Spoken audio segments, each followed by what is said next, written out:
another day. It's another clearing job. Got daughter with me. Look at this strange yellow thing in the sky, and the sky's got this sort of blue tinge to it. We don't know what's going on around here. We haven't seen it for so long, we've forgotten what the sun looks like. First thing to do, I need to change into my chainsaw stuff, which is always what we in the industry refer to as a ball ache, but it needs to be done. And sometimes it puts me off even bothering to do a chainsaw job because I don't want to go through the faff of lacing up all the shoes and all the rest of it. And the other thing that always has to be done is I don't sharpen it every single time because it's not exactly getting extensive use, but it is advisable, those of you with chainsaws, to make sure that you slacken off the chain when you leave it to be stored. And then, because as you use it and it heats up, it does tighten up a bit, so you shouldn't have it too tight when you first take it out. Yeah, and this just lets it rest nicely like this. So what I need to do is, I need to make sure that's nice and loose, that is. Pull it up like this, the bar itself, and then tighten it in here to about, maybe a bit more, about to there. Because then, yeah, that's probably about right. Maybe a teeny bit more, because then it will tighten itself up as it gets warmer anyway. And even on a cold day like today, it will warm up because it goes around so fast. There we go. Chainsaw maintenance. Gonna get it covered up for transportation.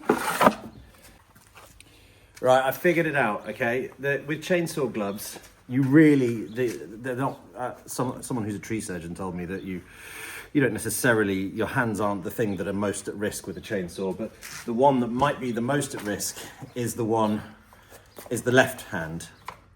But as you can see, we've got these things, so that's the chain break there, and each time you finish cutting, you just make sure it's on. So even if it comes up, it's not going to be able to get anywhere, because my hand's there stopping it. So what I'm going to do is I'm going to wear with my right hand, I'm going to wear my thorn-proof one for pulling things out, and my chainsaw one with the left. And I think this is the setup we need.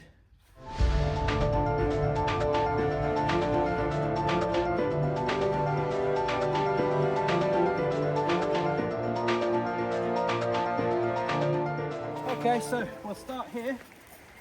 Take these down. That's left over from the other day. Oh, is this a new one? Blooming moles. Anyway, also, we've got quite a bit of this stuff, but I can't remember what the plant is, but we've realised it's pretty easy. You just grab it and you kick it in it. Yeah, because you can't really uproot this stuff because it just breaks. So it's going to come back whatever, but it's very quick and easy just to take it down and clear our way. So we're going to do that first and then try and get through into here.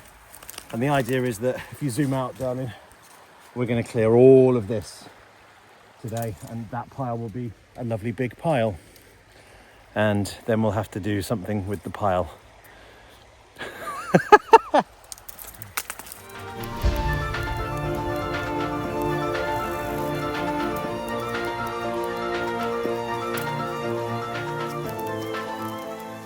Really getting there now.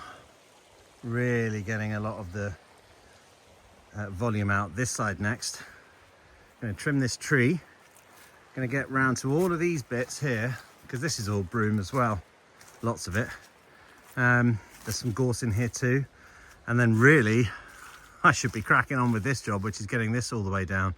This beech tree, or selection of beech trees, I should say, the hedge, I want to get down to, you know, about that height, my head height.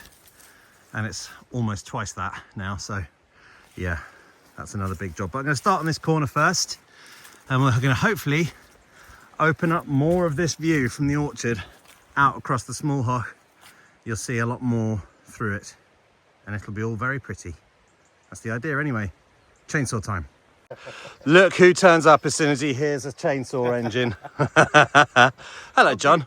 I've been splitting all morning. Yeah, I thought I heard you. Yeah, I thought I heard the tractor. I thought you were avoiding me. Well, some of us do have work to do, you know, so... You're retired. You're retired, aren't you? Well, same here. Well, he says he is, but then he keeps himself busy all the time. You're probably a lot busier than I am, and that's saying something. Some days. Can you see what we're up to here? I do, aye. Nice We're big ball clearing fire. all the gorse and the broom. We're just trying to get on top of it. This is like session number 3 on this, and we've got all the stuff around that corner to do. As you can see, there's loads to be getting on with, but we're just trying it bit by bit by bit. You know, the only thing about taking out gorse, too much gorse, it protects apple trees. Gorse protects the apple trees. What do you mean, in terms of wind or? Wind, yeah. Yeah, well, that's the thing, is that the prevailing wind is from this side. Aye, okay. But actually what we're thinking is, it might be worth putting something in here. Anyway. But today I'm starting on this corner here, just taking out all the stuff from there.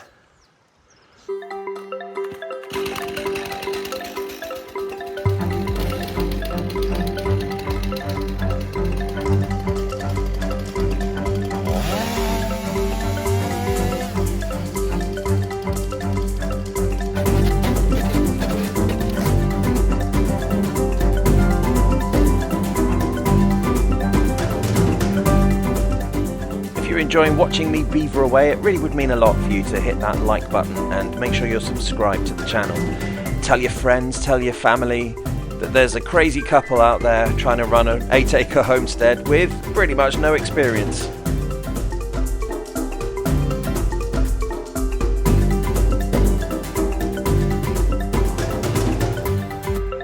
Well now, let's get a little look at this guy. Look at that. Completely clear now into the orchard. Now I can get to the edge of the beech hedge edge, if you will. And check it out, we've even started, daughter has at least, on opening up this corner, which, if you can imagine all that gone, will be lovely. And as we look down the burn, a couple of little bits and bobs that might go. And then all the way down there, this used to be completely blocked by broom and gorse. Now we've got this lovely open bank all the way over there. And then as we come around here, sweeping into the orchard, we keep some nice vistas through to the burn and the small hog. Victory is ours today. That's another 2 or 3% of the whole job done. I think this is going to be quite a long YouTube playlist. Just when you sort of think you've done enough and you just want to go inside for a nice cold glass of water, well, we need to do a bit of tidying up of this. I don't have to do this every single time, but it's had enough use now that I think it's worth sorting it out. So we take this off here, and then we carefully take this off here, because I don't think I want to change the bar today. Is that going to stay put? Yes, it is. But look at all the gunk that builds up. Oh, there's a bit of tissue there. We don't want that. Look at that. So I've got a trusty little brush, if you follow me out here, daughter. Chuck that there. And get all of the oily sawdust off of there. You don't have to make it immaculate every single time. So the next time I use it for a decent amount of time, I'll be flipping the bar. You can see that the still sign is actually upside down. It actually recommends you doing it every time, but I never use it for that long at a time. So next time I'll just flip it back over, and I'll probably give the chain a sharpen. But again, I don't do that every single time. It gets what I would call very light use, this thing. But I guess it's getting increasing use this year so far. I mean, that's its second outing. We're going to keep this slackened off a bit. Slacken that off nicely. There we go. Now it can store. Just do it back up, just lightly. And then put it to bed and forget about it. And I'll probably see it next weekend for installment number 3 of clearing the... No, that's 2, isn't it? 4? 5? What day is it? What year is it? What's my name? On behalf of myself and gloriously hardworking daughter, we thank you for tuning in to Learning the Good Life this week. We hope you've had a good one, and we'll see you next week. Bye!